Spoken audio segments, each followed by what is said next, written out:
Hello अस्सलाम वालेकुम। Welcome to my geography lecture series. मैंने आपको पहले ही प्रॉमिस किया था कि मैं जियोग्राफी की लेक्चर सीरीज़ एक लाऊंगा जो कवर करेगी almost 70-80% syllabus for PG entrance, and this will be beneficial for those students who are preparing for PG entrance 21, और उनके लिए भी ये लेक्चर्स इम्पोर्टेंट रहेंगे जिन्होंने रिसेंटली अपना एडमिशन लिया है डिफरेंट यूनिवर्सिटीज़ में। तो लेट स्टार्ट।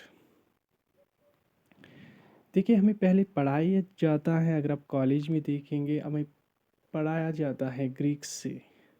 बिकॉज क्यों पढ़ाया जाता है ग्रीक से? Because Greeks are considered as the pioneers of geography.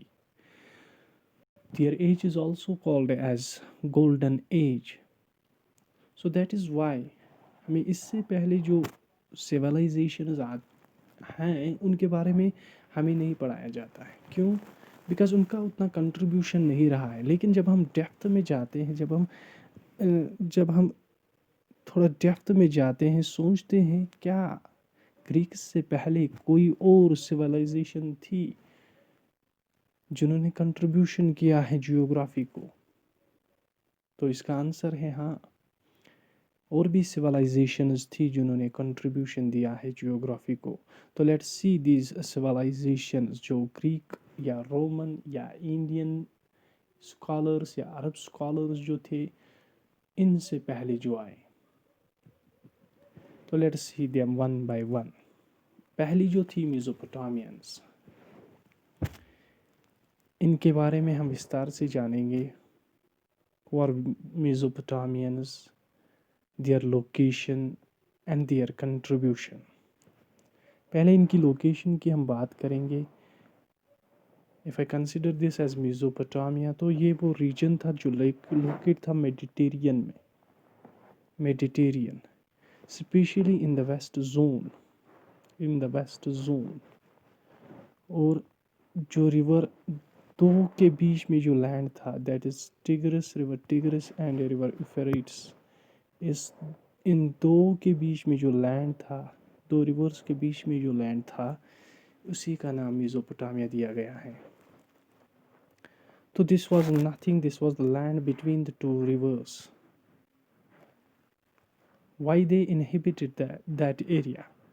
यहाँ पे अब क्वेश्चन अराइज होता है कि क्यों इसी एरिया को चुना है? Because of the fertility, because of the fertility of the land, because water was available there, and later on they used this water for different purposes. They used this fertile land for agriculture. उन्होंने इस land को फिर later on किस में तब्दील किया है? Agriculture में। And they became the agrarian society, wholly and solely they became agrarian society. और फिर हम देखते हैं कि जो ये मेसोपोटामियंस थे, ये इन्होंने फिर क्या किया? इन्होंने डोमेस्टिकेशन ऑफ एनिमल्स स्टार्ट की because of this feature, because of the geographical location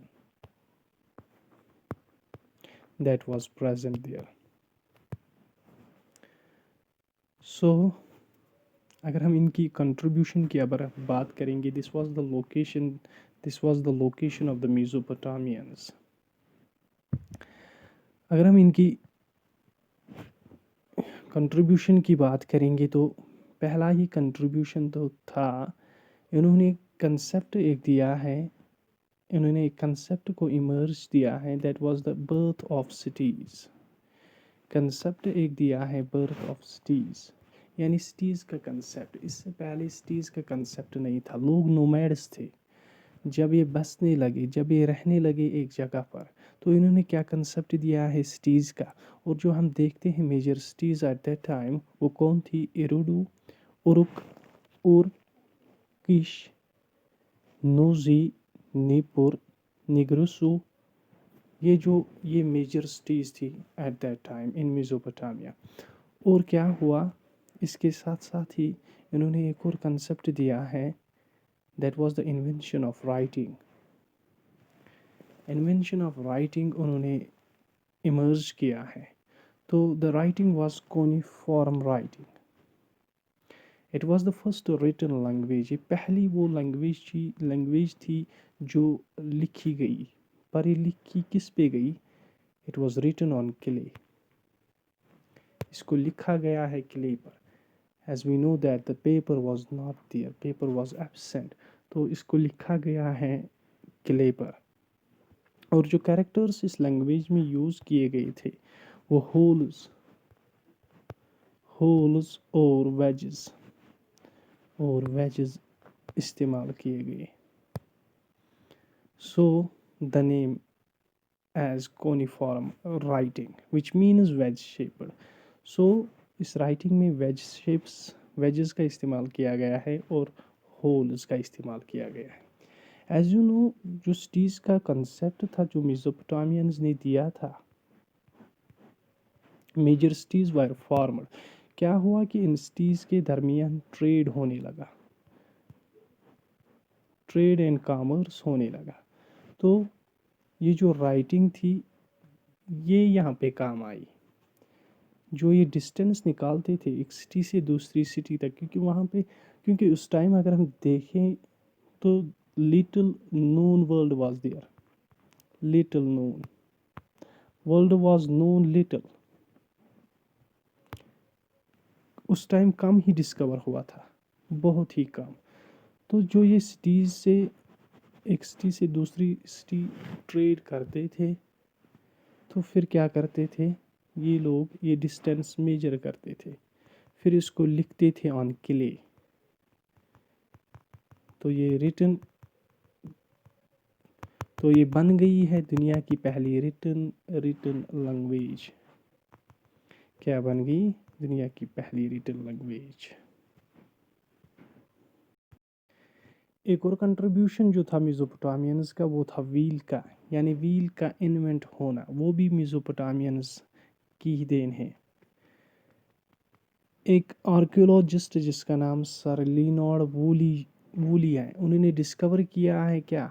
2 wagons जिसमें 4 व्हील्स लगे हुए थे। कहाँ पे? जो मैंने आपको पहले ही कहा था कि एक सिटी उर जो थी वहाँ पे उसने ये डिस्कवर किया है। तो ये क्या था? 2 वैगन्स ऑफ 4 व्हील्स। और ये ओल्डेस्ट व्हीकल जो थी, ये ओल्डेस्ट व्हीकल मानी जाती है, हैज़ बीन फाउंड सो फार, जिसको जिसको सर लियोनार्ड वूली ने डिस्कवर किया है। इसके बाद जो मेसोपोटामियंस थे दैट वर टोटली एग्रीग्रियन, उन्होंने एग्रीकल्चर को अब प्रैक्टिस करना शुरू किया है। Because the land was suitable for agriculture, the water was easily available. तो दे स्टार्टेड एग्रीकल्चर, और वो एक एग्रीग्रियन सोसाइटी में चेंज हो गई। और उन्होंने डोमेस्टिकेशन, एग्रीकल्चर के साथ साथ उन्होंने डोमेस्टिकेशन शुरू की। तो दे स्टार्ट रेयरिंग एनिमल्स। इसके बाद एक और कंसेप्ट आता है इक्वल राइट्स का। वुमेन्स को इक्वल राइट्स दिए जाते थे वहाँ पे मेसोपोटामियंस में, इक्वल राइट्स दिए जाते थे। फॉर एग्जांपल कौन कौन सा राइट दिया जाता था? वो लैंड को ओन कर सकती थी, वो डाइवर्स दे सकती थी, वो बिजनेस अपना कर सकती थी, वो अपना बिजनेस चला सकती थी, और वो एक ट्रेडर बन सकती थी। That means the women at that time were enjoying full rights and that too equal rights. इसके बाद आता है इरिगेशन का कंसेप्ट। जो इरिगेशन का कंसेप्ट है वो भी मेसोपोटामियंस ने ही दिया है, इरिगेशन का कंसेप्ट। तो अगर हम देखेंगे जो नॉर्थवर्ड साइड, जैसे हम नीचे नीचे आते हैं, आज भी अगर हम देखेंगे, इंडिया की बात करेंगे, अगर हम देखेंगे तो जितना हम नीचे नीचे आते हैं साउथ की तरफ, उतना जो रिवर्स हैं दैट बिकेम सीजनल, यानी वो पेरिनियल नहीं रहते हैं, वो सीजनल बन जाते हैं। तो same was the case with मेसोपोटामियंस। क्या हुआ? मेसोपोटामियंस में जो साउथ एंड था जो साउदर्न एंड था वो एरिड था। तो जो वहाँ पे एग्रीकल्चर करते थे उनको वाटर अवेलेबल नहीं था। तो उन्होंने क्या किया, उन्होंने स्टार्ट किया है इरिगेशन थ्रू कैनाल्स। उन्होंने कैनल्स को खोदने लगे, उन्होंने स्टार्ट किया है इरिगेशन थ्रू कैनल्स। तो एक और कंसेप्ट इजाद हुआ है इरिगेशन का, तो ये भी देन है मेसोपोटामियंस की। इसके बाद आता है हैंगिंग गार्डन्स। इसके बाद जो कंसेप्ट आता है वो आता है हैंगिंग गार्डन्स का। अगर हम देखेंगे कि ये हैंगिंग गार्डन्स किसने बनाए थे, ये बनाए थे नेबूचांदनिजार सेकंड ने, जो एक किंग थे। उन्होंने किस लिए बनाए थे, अपनी बीवी के लिए बनाए थे। क्यों बनाए थे, ताकि वो एंजॉय कर सके। और ये हैंगिंग गार्डन्स कैसे थे, वो जस्ट लाइक जैसे हमारे मुगल गार्डन्स हैं ऐसे। उनमें फ्लोर्स पाए जाते हैं मुगल गार्डन में, just like that hanging gardens जो थे उनमें भी फ्लोर्स पाए जाते थे। और इनकी लोकेशन अगर हम देखें तो इनको बनाया गया है जो यूफ्रेट्स रिवर था उसके बैंक्स पे। यूफ्रेट्स का जो रिवर है, यूफ्रेट्स रिवर, उसका जो बैंक पार्ट है वहाँ पे बनाया गया है इन गार्डन्स को, हैंगिंग गार्डन्स को, जिनका हम नाम देते हैं हैंगिंग गार्डन्स। इसके बाद एक और कंसेप्ट आता है जिसका नाम है hours of 60 minutes and minutes of 60 seconds, जिसको हम शॉर्ट में कहते हैं बेस 60 कंसेप्ट, और we can say as sexadecimal concept. जो मेसोपोटामियंस थे उनका कंसेप्ट जो था वो था ओवर्स में, एक ओवर में यानी एक घंटे में 60 मिनट्स थे। और एक सेकंड जो था वो बना हुआ था 1 मिनट जो बना हुआ था 60 सेकंड्स का। And 1 over is made of 60 minutes. उन्होंने 60 को एज बेस, वो 70 को भी ले सकते थे, पर उन्होंने 60 को क्यों लिया, क्योंकि ये जो 60 था ये रिप्रेजेंट करता था उनके लिए गॉड। ये गॉड रिप्रेजेंट करता था, उनके लिए रिप्रेजेंट गॉड करता था। तो दैट इज़ वाई उन्होंने 60 को एज बेस लिया है। तो आज हम देखते हैं ये जो सेक्साडेसिमल सिस्टम है इसको हम किस में इस्तेमाल करते हैं, for measuring time, for measuring angles and for measuring geographic coordinates. तो this was the major contribution given by Mesopotamians to geography. और अगर हम देखेंगे एक और बात मेसोपोटामियंस की, वहाँ पे पाए जाते थे जिगुरेट्स। जिगुरेट्स क्या है, ये एक्चुअली जो बड़े टेम्पल पाए जाते थे वहाँ पे बड़े टेम्पल्स पाए जाते थे। किस लिए बनाए गए थे, for the honour of their gods, उनकी गॉड्स के ओनर उनकी गॉड्स के ओनर के लिए बनाए गए थे, जिनका नाम था जिगुरेट्स। तो this was the major contribution of Mesopotamians. और इसके बाद इनका कंट्रीब्यूशन जो था वो एस्ट्रोनॉमी भी, मैथमेटिक्स में भी, और हैम्बुरेबी भी। व्हाट वाज हैम्बुरेबी, ये हैम्बुरेबी क्या चीज़ है, this was the first written law. ये दुनिया का पहला रिटन लॉ था। इसमें भी इनका कंट्रीब्यूशन है मेसोपोटामियंस का। तो इन शॉर्ट अगर हम देखेंगे जो मेसोपोटामियंस थे उन्होंने एक बेस तैयार की है आने वाली नस्लों के लिए, कि हमने ये कंट्रीब्यूट किया है। Now it is up to you, आप इसको किस तरह से देखोगे, किस एंगल से देखोगे। और हम देखते हैं इसके बाद जो आते हैं वो कितना कंट्रीब्यूट करते हैं।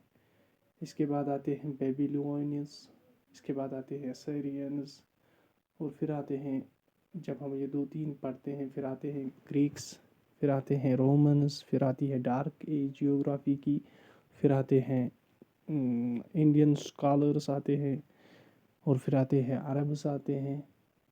तो ये सिलसिला आज तक चलता आ रहा है। तो इन शॉर्ट जो मेसोपोटामियंस थे उन्होंने एक बेस को तैयार किया है फॉर फ्यूचर इन्वेंशंस। और जो नेक्स्ट हैं फिनोशियंस, उसको हम नेक्स्ट लेक्चर में देखेंगे। Thank you.